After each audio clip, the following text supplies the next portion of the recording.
All right, let's get this kicked off. Welcome, everybody, to the 118th episode of Silicon Zombies, where we bring you the best brains from the Bay to beyond. And we're so thrilled to be here with some incredible judges and talking about artificial intelligence and what this means for investors and entrepreneurs. So real quickly, let's do a quick shout out for Nicodex, our sponsor. They do amazing work for building products. So if you're building web or mobile, and then they're great to talk to, and then also Primero Negocios for digital marketing. So let's before we get things kicked off, let's do maybe a quick introduction for the wonderful speakers that we have today, experts in artificial intelligence. We're so excited to learn about say AI in the space. So please, Sarfraz, you want to kick us off here? Okay. Hey Nick, thanks for having me. I'm part of digital strategy and innovation at Johnson & Johnson, or I've spent the last 5 years with the firm. We've focused on everything digital across R&D, commercial, as well as the supply chain elements of the organization for life sciences as well as medical devices. I have a background in building search engines and marketing analytics products before that, so I'm super interested in how Gen AI and AI in general and different flavors of AI essentially transform healthcare and operations across healthcare. So super excited to be here.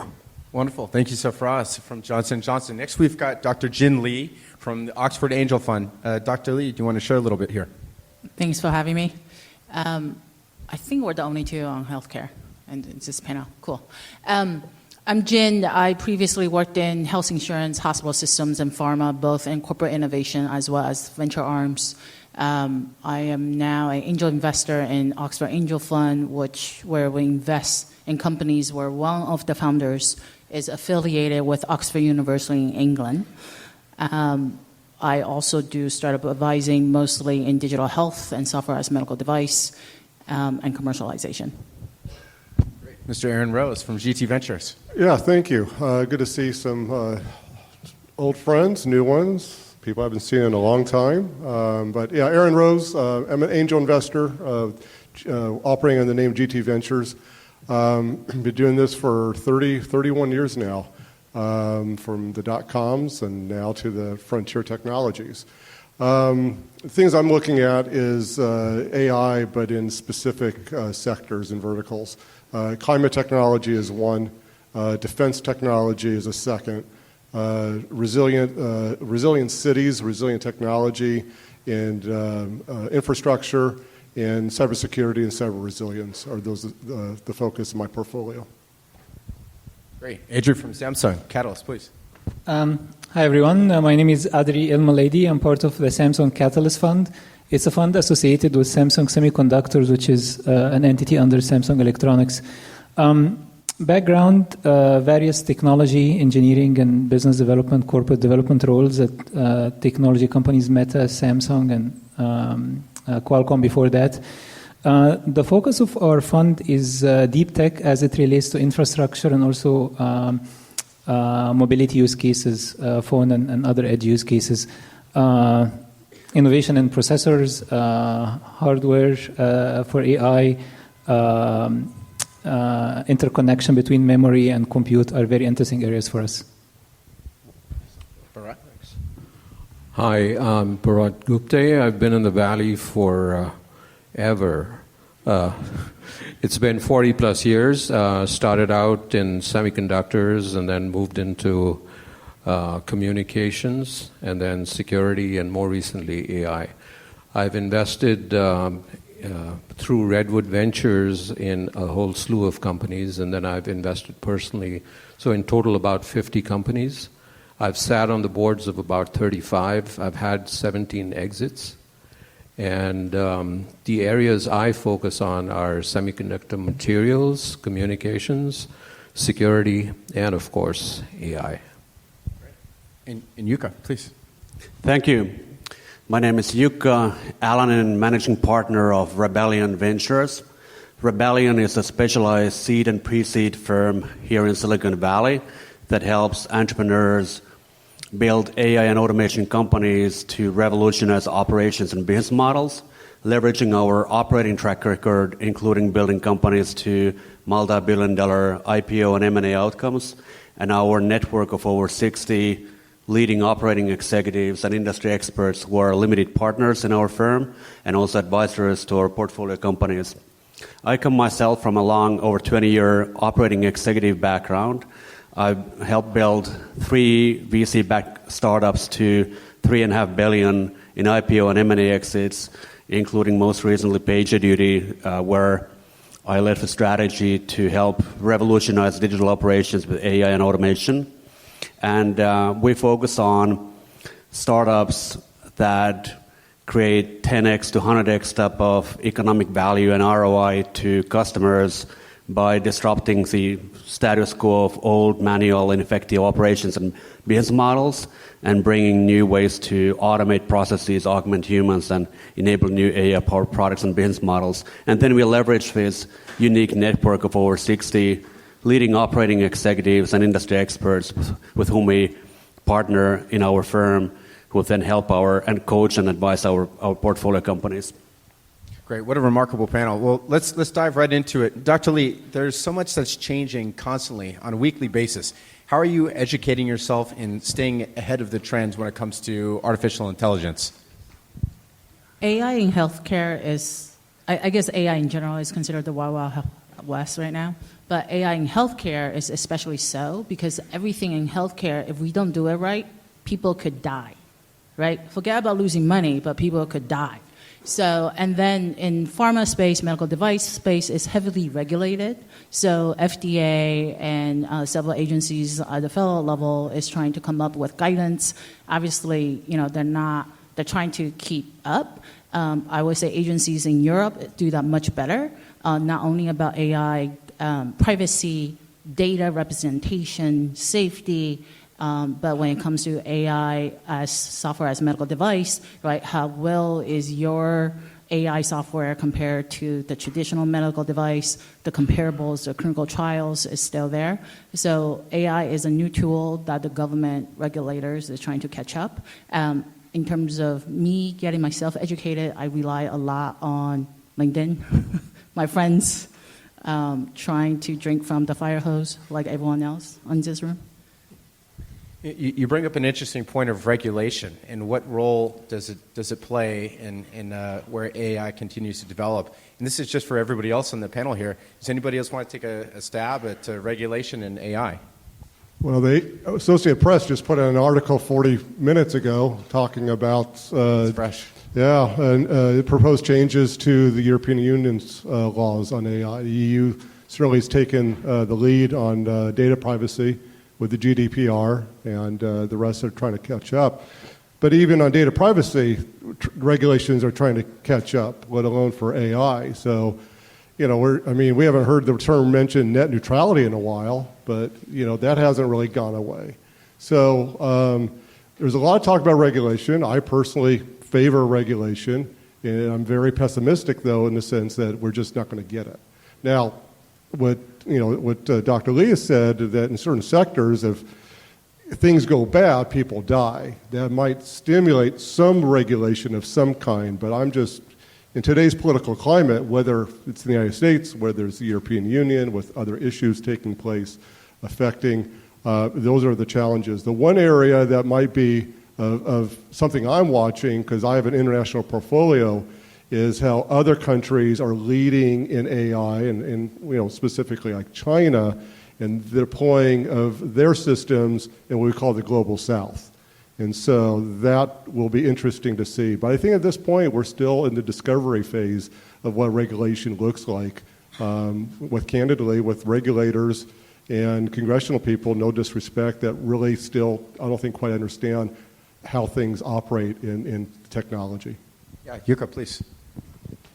Yeah, overall, I would agree that trust is a fundamental factor for AI. For us to make the most out of potential, you have to have trust, and regulatory elements can play a role in increasing trust. However, there is one concern that I wanted to flag when it comes to regulation, which is that often what happens in terms of regulation is that it's the big companies and they have resources to have lobbyists and others who can then influence regulation. So I think we have to be very watchful and mindful that regulatory developments aren't driven only by large companies who might possibly, whether intentionally or unintentionally, might lead to tilting the playing field in favor of large companies with certain resources to manage those things. So I think it's something that we as an industry and ecosystem need to watch out for to make sure that regulatory developments don't lead to biases in the competitive landscape. And do you think that will be an important impact for presidential candidates when it comes to accountability for these big companies? In terms of presidential candidates, I think bigger issues they need to worry about than AI regulation, quite frankly. And I think this is a complex topic, and I think you need to have a very, very thoughtful approach in terms of representation in regulations. I think it's really having the right people included from different sectors, small companies, large companies, to make sure that we have a thoughtful approach that doesn't bias the landscape or doesn't bias or tilt the developments in a certain way. Bharat, I'm seeing some nods of agreement over here. What are your thoughts? So a couple of things. Historically, regulation is always way behind the development process, regardless of which industry you pick. I mean, a prime example of that would be the demise of FTX and the whole cryptocurrency regulation. Those regulations still haven't come into place, but the industry was the wild, wild west. So if I look back at healthcare, I mean, I had invested in a small company called R2 Technologies, which was doing imaging. It was the first imaging company back in the 90s that was bought by Hologic, and they did phenomenally well. But they were the first imaging company for breast cancer detection. And there's about 40 AI companies today that are doing breast and lung cancer detection using AI. So the regulation will come, but it'll be way, way, way later than the actual implementation of AI in many of these examples. Adry, you must have some terrific insights with all the resources and expertise at Samsung. What are you finding? I think my colleagues here covered pretty much most of what I would be thinking about. I think I'll add just one more thought here, which is the double S that I think everyone is interested in, the safety and security. So basically, you don't want AI models to kind of generate unintended consequences. And the second thing is you want your data to be secure. When it comes to training AI models, you need a lot of data and processing them safely and not allowing anyone else to kind of take hold of them will be very important. It's interesting when we think about like safety in AI. A lot of people have this idea of the Terminator and all that scary stuff with Skynet, but in reality, there's other opportunities for problems there, like content that is so engaging that somebody literally can't stop looking away from their phone, right? Or some of these other directions. But zooming out from a little bit of that, Sarfraz, what are you finding when it comes to AI innovations in healthcare at Johnson & Johnson, and what can you share with our group here? Yeah, I think I'd sort of look at three distinct areas, if you will, and by no means those are exhaustive. One is essentially overall workflow optimization. So this could be as early as your R&D, your clinical trials, real-world evidence, having a better coverage overall in terms of your population. With as we have opportunity for hybridized trials now or virtual trials, I think AI plays a role in optimizing all of this, expediting the trials and outcomes overall. Number two would be billing and claims. Supposedly, and I don't want to quote a specific provider here, but a lot of the overhead when it comes to healthcare lies within physician coding, insurance claims, and all of these processes. So I think there's a ton of opportunity to minimize that, cut down a significant portion and also sort of consumption of this data into industry-specific LLMs like Hippocratic.ai, or maybe something that enterprise develops themselves. So those are two big ones, the way I see it. And finally, I think customer service and customer adoption, which I think is sort of applicable across enterprises. So I would sort of break it down into three big areas. And regulation, data quality, privacy, IP management, I think applies across the board, and it's definitely a critical piece. You mentioned, go ahead, Dr. Lee, please. Oh, you mentioned customer support and customer engagement.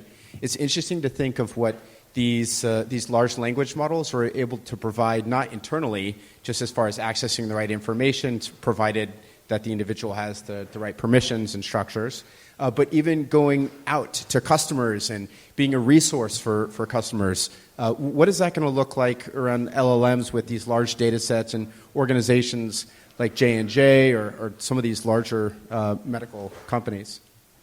Did you want to? Sure. I can address that from a very high-level perspective, which is really what infrastructure you need to enable AI use cases. For some of the examples you mentioned, Johnson & Johnson and others as well.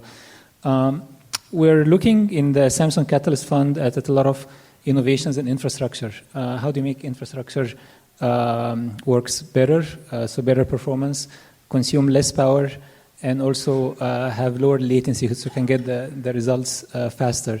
So there's a lot of innovation around the communications between memory and CPU. If you probably heard about the memory wall problem, where you have a lot of CPU power, you have a lot of memory, but then you're really bottlenecked by the communication channel between both of them. So I've been looking at a lot of innovation in that space recently, especially silicon photonics. We think it has big value there. So I want to get to you in just a quick second, but for the entrepreneurs that are here and listening virtually, what are some untapped or underserved spaces that you're seeing that they could start to focus on and maybe creating new products and services? So one area is the communication, solving the memory wall problem. I think it's an opportunity. Another one just for data centers, either public clouds and even private clouds. Everyone now is using very, very large model sizes, at least for many of the use cases. And to the extent that innovation can help reduce power consumption, improve performance, or both, I think this would be a valuable thing. Very good. Jukka, please. Yeah, I thought it'd be helpful maybe to provide a little bit of a more structured framework in terms of how you can think about the economic value drivers, because fundamentally this shouldn't be about just looking at where can you apply AI or Gen AI or whatever technology, but really think first, what are the customer problems, how you can solve those, how you can create real, genuine economic value, and then how you deliver or enable that economic value. And fundamentally, if you think about customer problems, there is typically, especially when you think about enterprise customers, there are two different types of problems.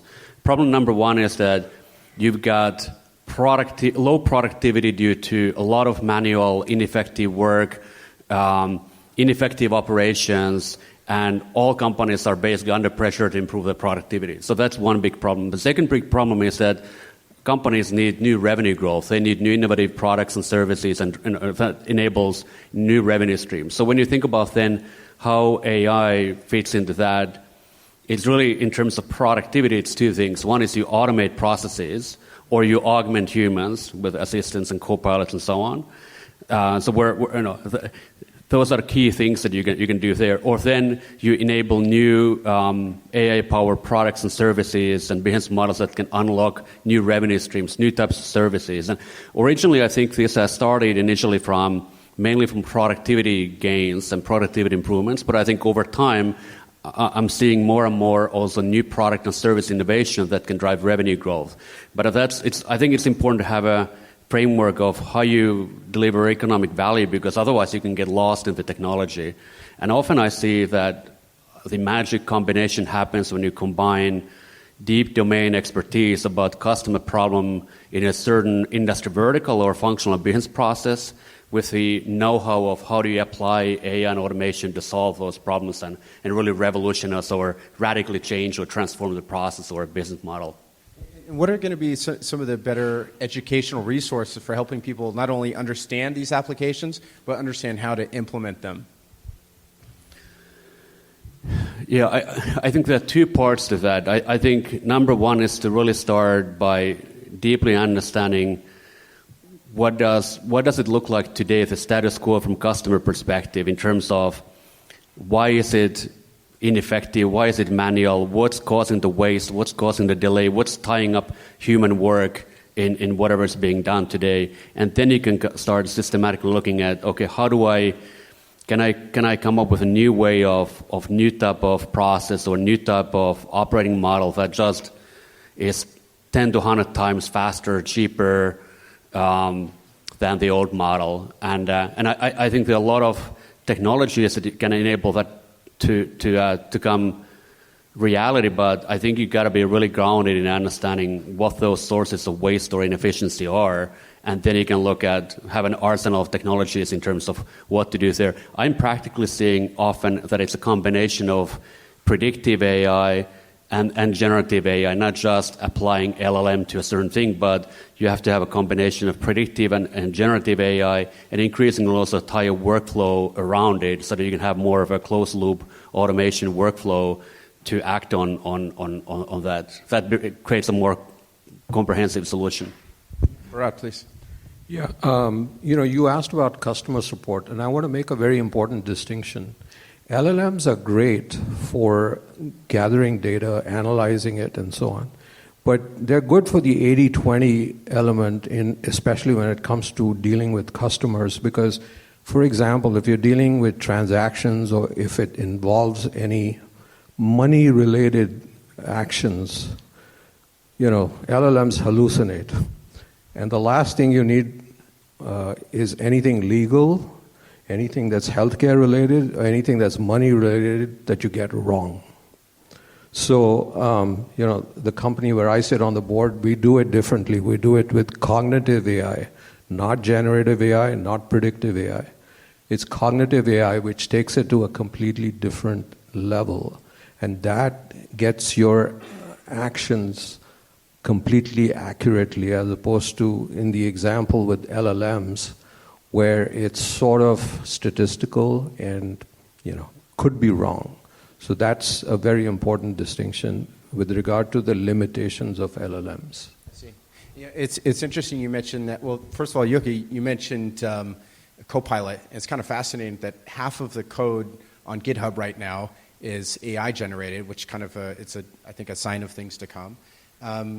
But then also, thinking from a machine learning perspective and the statistics that you mentioned, Bharat, it's fascinating that that QStar recently has come out to be kind of a complement to the generative AI. This is all still brand new, and I'm still learning about this myself.